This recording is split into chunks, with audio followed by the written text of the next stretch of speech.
Hi hello and welcome to my channel my dear dear children. और आज के session में मैं आपसे डिस्कस करने वाली हूँ rules for transformation of sentences के कुछ क्विक जो है रिवीजन टिप्स जो आपके लिए बहुत बेनिफिशियल होगा, खासकर उन बच्चों के लिए जो बोर्ड एग्ज़ाम्स देने वाले हैं, चाहे आप लोग क्लास 10th में हो या 12th में हो, सीबीएसई बोर्ड हो या आईसीएसई बोर्ड, दोनों के लिए ही बहुत ही हेल्पफुल ये वीडियो है।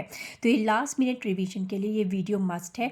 और मैं कुछ टिपिकल सेंटेंसेस आपके लिए लेके आई हूँ जिसमें ज़्यादातर बच्चों को ट्रांसफॉर्मेशन में डिफ़िकल्टी होती है। और तो ये वीडियो आप पूरा एंड तक देखिएगा। और अगर वीडियो के बाद भी अगर आपको कोई प्रॉब्लम महसूस होती है, कुछ और सेंटेंसेस आपको लगते हैं जो मुझे इंक्लूड करने चाहिए, तो आप लोग कमेंट के सेशन में मुझसे वो डिस्कस कर। Okay, so without wasting time let's begin. सबसे पहले देखते हैं कि नॉट ओनली को हम कैसे यूज़ करते हैं। सो नॉट ओनली के साथ हमेशा बट ऑल्सो का यूज़ होता है। Not only is always use with but also, ठीक है।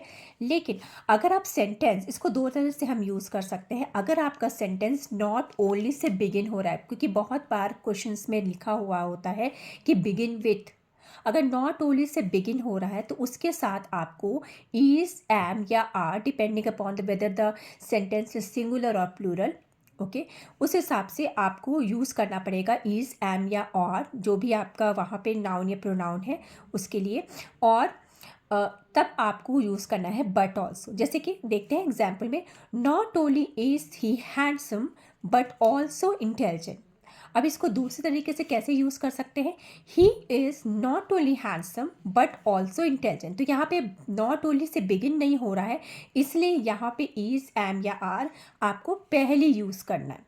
ओके, सो यहाँ पे वही ध्यान आपको रखना है कि अगर आपका सेंटेंस नॉट ओनली से बिगिन हो रहा है तो ये जो हेल्पिंग वर्ब्स है इज, एम और आर, आपको नॉट ओनली के जस्ट बाद यूज़ करना है। ओके, नेक्स्ट हम आते हैं इन spite of. In spite of के साथ हम यूज़ कर सकते हैं आईएनजी यानी जेरेंड या फिर नाउन। और सबसे इम्पॉर्टेंट बात है कि इंस्पाइट जब भी आता है, इंस्पाइट के साथ हमेशा आपको ऑफ यूज़ करना है। ओके, जैसे कि he won in spite of being injured. Okay, तो यहाँ पे इंस्पाइट के साथ हमने ऑफ लगाया और साथ ही साथ यहाँ पे जेरेंड का भी इस्तेमाल हुआ है बीइंग के रूप में। ओके, सेकंड सेंटेंस देखते हैं, they went on the hike in spite of the rain. तो यहाँ पे सेकेंड सेंटेंस में आप देख रहे हैं इंस्पाइट के साथ आप ऑफ लगा रहे हैं but no gerund is use. तो दोनों तरीके से हम अपने सेंटेंस को बना सकते हैं। अब दूसरा है डिस्पाइट, ठीक है। डिस्पाइट के साथ हम कभी भी ऑफ का इस्तेमाल यूज़ नहीं करते हैं, कभी भी ऑफ को हम डिस्पाइट के साथ यूज़ नहीं करेंगे। बहुत सारे बच्चे यही मिस्टेक करते हैं डिस्पाइट के साथ ऑफ का इस्तेमाल करके। तो डिस्पाइट के साथ कोई ऑफ का इस्तेमाल नहीं करना है। डिस्पाइट के साथ आप जेरेंड यानी आईएनजी या फिर नाउन का इस्तेमाल कर सकते हैं depending upon the sentence. Example, he won despite being injured. Okay, तो यहाँ पे डिस्पाइट के साथ हमने जेरेंड का इस्तेमाल किया। सेकेंड सेंटेंस देखते हैं, they went on the height despite the rain. Okay, so यहाँ पे हमारा सेकेंड सेंटेंस में जेरेंड का इस्तेमाल नहीं हुआ है। ओके, अब यहाँ पे देखिए इन दोनों सेंटेंस को फिर से देखिए, he won in spite of being injured. अगर हमने स्पाइट का इस्तेमाल किया तो हमने लिखा he won in spite of being injured. इसी सेंटेंस को हमने डिस्पाइट के साथ कैसे यूज़ किया, he won despite being injured. Same sentence में हमने यहाँ पे इंस्पाइट के साथ ऑफ लगाया है और डिस्पाइट के साथ ऑफ नहीं लगाना है। Okay, they went on the hike in spite of the rain, so they went on the hike despite the rain. Okay, अच्छा समझ में आ गया होगा आपको। चलिए एक और एग्जाम्पल देखते हैं। आपको चेंज करना है इस सेंटेंस को, although there was heavy traffic Mirza reach the station on time. तो इसको कैसे चेंज करेंगे इंस्पाइट को यूज़ करके, in spite of heavy traffic Mirza reach the time. मैंने पूरा सेंटेंस नहीं लिखा है क्योंकि मेरे पास स्पेस की कमी थी। डिस्पाइट को यूज़ करते हैं, despite the heavy traffic Mirza reach the station on time. जो सेकंड पार्ट है आपको जस्ट के तस उतार देना है। ओके, तो although there was heavy traffic को हमने कैसे चेंज किया, इंस्पाइट ऑफ हैवी ट्रैफिक या डिस्पाइट द हैवी ट्रैफिक। तो इंस्पाइट और डिस्पाइट का यूज़ आपको अच्छी तरीके से समझ में आ गया होगा। आगे बढ़ते हैं। नाउ हम देखते हैं कि हम लेस्ट के साथ क्या चीज़ का इस्तेमाल करते हो, क्या इंपॉर्टेंट है लेस्ट अगर आपको यूज़ करने आता है तो lest is always used with should. ठीक है। अगर आप सेंटेंस को लेस्ट में चेंज कर रहे हैं, ठीक है, तो आपको शुड का इस्तेमाल करना ज़रूरी है। ओके, सो यहाँ पे देखिए जो फर्स्ट सेंटेंस है, work hard otherwise you will fail. तो यहाँ पे देखिए अदरवाइज के साथ विल का इस्तेमाल होता है, बट हम बात कर रहे हैं लेस्ट और शुड की। तो यहाँ देखिए work hard otherwise you will fail को हम कैसे चेंज करेंगे, work hard लेस्ट you should fail. ठीक है, work hard लेस्ट you should fail, इसको चेंज इस तरह, लेस्ट यू शुड फेल। ठीक है, run with care otherwise you will fall. So run with care लेस्ट you should fall, right. तो हम लेस्ट के साथ हमेशा शुड का इस्तेमाल करते हैं। अगर मैं सिंपल हिंदी में आपको समझाऊं तो लेस्ट का मतलब होता है नहीं तो। ठीक है, तुम पढ़ाई करो नहीं तो तुम फेल हो जाओगे, तुम मेहनत करो नहीं तो तुम फेल हो जाओगे, है ना। तो लेस्ट का इस्तेमाल इस तरीके से करते हैं। तो लेस्ट के साथ हमेशा आपको शुड का इस्तेमाल करना है। ओके, नेक्स्ट हम देखते हैं सो दैट। सो अगर के आपके सेंटेंस में सो या दैट, सो के साथ हमेशा डैट लगता है, सो डैट का इस्तेमाल किया गया, तो उसको आप कैसे रिप्लेस करेंगे, टू और टू से। तो so that is always replace with T double O and with that we have to use TO2। Okay, तो TOO और TO2 एक साथ इस्तेमाल होता है अगर हम सो डैट वाले सेंटेंस को चेंज करते हैं। So let's see how. Dress is so expensive that I can not buy. Okay, so आपका सेंटेंस है the dress is so expensive that I can not buy it. Okay, इसको हम कैसे change करेंगे, the dress is too expensive, so को हमने replace किया too से, too expensive for me to buy. अब यहाँ पे देखिए that I can not buy it को हम कैसे चेंज कर रहे हैं, एक्सपेंसिव के बाद से हम ये पूरा सेंटेंस कैसे चेंज कर रहे हैं, the dress is too expensive for me to by. जब हम टू लगा रहे TO2 उसके बाद आपको सीधे आपको वर्ब में आ जाना है, मेन वर्ब में आपको आ जाना है, to buy. The dress is too expensive for me to buy. Second sentence पे ध्यान दीजिए, the curry is so hot that it can not be eaten. So हम कैसे लिखेंगे, the curry is too hot to ईट।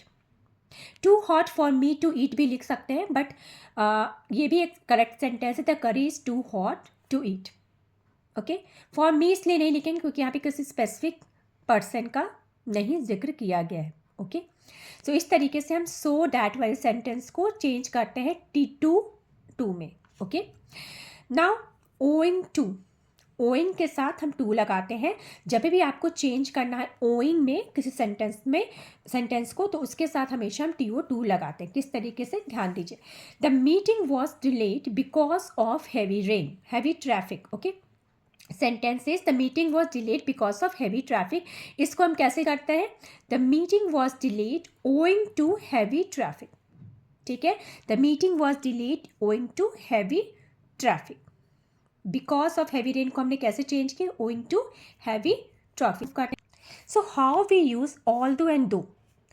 ठीक है, तो example sentence देखिए, despite the rain we went for a walk. तो डिस्पाइट का मैंने ऑलरेडी आप लोगों को एक्सप्लेन कर लिया, डिस्पाइट के साथ ऑफ की इस्तेमाल नहीं होती है। तो despite the rain we went for a walk को कैसे चेंज करेंगे, ऑल दो या दो में, बहुत ईजी है, कुछ नहीं करना है, बस आपको डिस्पाइट को हटा के उसी जगह पे उस सेंटेंस में ऑल दो या दो का इस्तेमाल करना है। Although it was raining we went for a walk, या though it was raining we went for a walk. Understand if और अनलेस टाइप ऑफ सेंटेंसेस। अगर आपको सेंटेंस में इफ़ या अनलेस का इस्तेमाल करना है तो इफ़ के साथ हमेशा नेगेटिव इस्तेमाल होता है और अनलेस के साथ हमेशा पॉजिटिव इस्तेमाल होता है। मतलब मेरे कहने का ये है कि इफ़ यूज़ करके आप सेंटेंस बनाएंगे तो वो सेंटेंस नेगेटिव होगा, और अगर आप अनलेस के साथ सेंटेंस बनाएंगे तो सेंटेंस आपको वो पॉजिटिव होगा। कैसे, ये देखिए, you won't pass the exam if you don't study hard. तो यहाँ पे देखिए वर्ब के पहले हमने क्या लगाया है, डोंट लगाया है। ओके, सो ये सेंटेंस क्या हो जा रहा है, एक नेगेटिव सेंटेंस हो रहा है। इसी सेंटेंस को आपको चेंज करना है पॉजिटिव में। ठीक है, you won't pass the exam if you don't study hard को आप कैसे चेंज करेंगे, you won't pass the exam unless you study hard. तो इफ़ यू डोंट को हमने चेंज किया अनलेस यू स्टडी, डोंट यानी कि यहाँ पे जो नेगेटिव सेंटेंस है वो चेंज हो जाता है पॉजिटिव में अगर हम इसको अनलेस को इस्तेमाल करते हैं। Okay, now moving to next, as soon as। Is usually converted into as soon as को हम कैसे कन्वर्ट करते हैं, नो सूनर, डू, डस या did, depending upon the whether the sentence is in present tense और past tense, तो हम do, does या डिड लगाते हैं। और साथ ही साथ ये फॉलोड होता है दैन, तो नो सूनर दैन, ठीक है। अब नो सूनर के साथ हम डिड या does depending upon the type of sentence लगाते हैं, लेकिन दैन का इस्तेमाल बहुत ज़रूरी है। बहुत सारे बच्चे इसी में गड़बड़ करते हैं। ओके, सेकंड है कि अगर हम हार्डली का यूज़ कर रहे हैं, if you are changing a sentence, if you are transforming a sentence using the word hardly, ठीक है, तो उसके साथ भी सेम है। हार्डली जब हम यूज़ करते हैं तो depending on the sentence do, does या हैड, ठीक है, इस्तेमाल करते हैं, depending whether sentence is positive और depending whether sentence is in present tense और in the past tense we use do, does और हैड। ओके, और इसके साथ हम लगाते हैं व्हेन, जैसे हम नो सूनर के साथ दैन लगाते हैं, हार्डली के साथ हम व्हेन का इस्तेमाल करते हैं। ओके, सो लेट्स हम फर्स्ट ऑफ ऑल हम फर्स्ट केस को देखते हैं कि कैसे, अगर आपका क्वेश्चन दिया है प्रेजेंट टेंस में तो हम कैसे कन्वर्शन करते हैं। So when the question is in present tense, how do we convert as soon as. Okay, let's see. So here, as soon as the teacher walks into the class there is an absolute silence. Okay, so इसको हम कैसे change करेंगे, no sooner, and since this sentence is in present tense, so no sooner does the teacher walks in the class than there is an absolute silence. Okay, no sooner does the teacher walks into the class than there is an absolute silence, full stop. Okay, so आप देखो यहाँ पे teacher singular verb है, सो teacher जो है आपका singular है, तो टीचर यहाँ पे सिंगुलर है इसलिए हमने डस का इस्तेमाल किया। अगर यहाँ पे प्लूरल होता, टीचर्स होता, तो यहाँ पे हम डू का इस्तेमाल कर सकते हैं, ठीक है। लेकिन क्योंकि ये प्रेजेंट टेंस में है तो नो सूनर के साथ डस का इस्तेमाल हुआ और आप यहाँ पे डैन का इस्तेमाल करेंगे। ओके, अगर इसी सेंटेंस को हमको हार्डली में चेंज करना है तो hardly does the teacher walks into the class when there is an absolute silence, तो जहाँ पे हमने दैन लगाया था उसी जगह पे हमको व्हेन का इस्तेमाल करना है। ओके, सेकेंड सेंटेंस में आइए, when the question is in past tense, तो हम कैसे करते हैं, जैसे as soon as the teacher left the boys began to shout.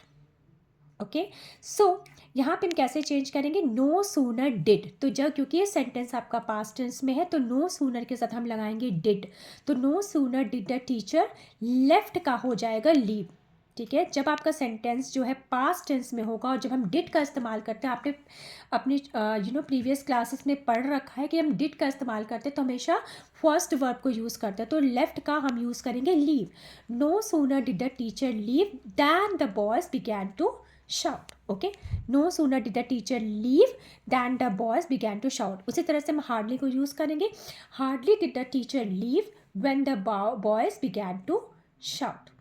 Okay, so हमेशा याद रखिएगा कि डू, डस और डिड को अगर हम यूज़ कर रहे हैं तो हम उसके साथ क्या यूज़ करते हैं, वर्ब फर्स्ट, ठीक है, फर्स्ट वर्ब को यूज़ करते हैं। ओके, अगर आप हैज़, हैव या हैड का इस्तेमाल करो सेंटेंस में तो हम वर्ब के थर्ड फॉर्म को यूज़ करते हैं, ठीक है। जैसे यहाँ पे आपने देखा जो आपका हमारे क्वेश्चन में लेफ्ट का इस्तेमाल किया गया था, बट हमने जब आंसर दिया, चाहे हमने नो सूनर डिड से दिया या हार्डली डिड से दिया, उसमें हमने वर्ब का फर्स्ट फॉर्म यानी कि लीव का इस्तेमाल किया था। ओके, इस तरह के बहुत सारे ट्रांसफॉर्मेशन सेंटेंसेस आपके सिलेबस में इंक्लूडेड है, बट ये जो कुछ सेंटेंसेस है वो बहुत टिपिकल सेंटेंसेस है और बच्चों को इस सेंटेंसेस में बहुत ज़्यादा डिफ़िकल्टी फेस होती है, इसलिए मैं इसको आपके साथ डिस्कस कर रही हूँ लास्ट मिनट रिविजन के तौर पे, ताकि आप इन बातों पे ध्यान दे सकें। जो सिली मिस्टेक्स आपके एग्ज़ाम्स में होते हैं वो अब से आप नहीं करेंगे।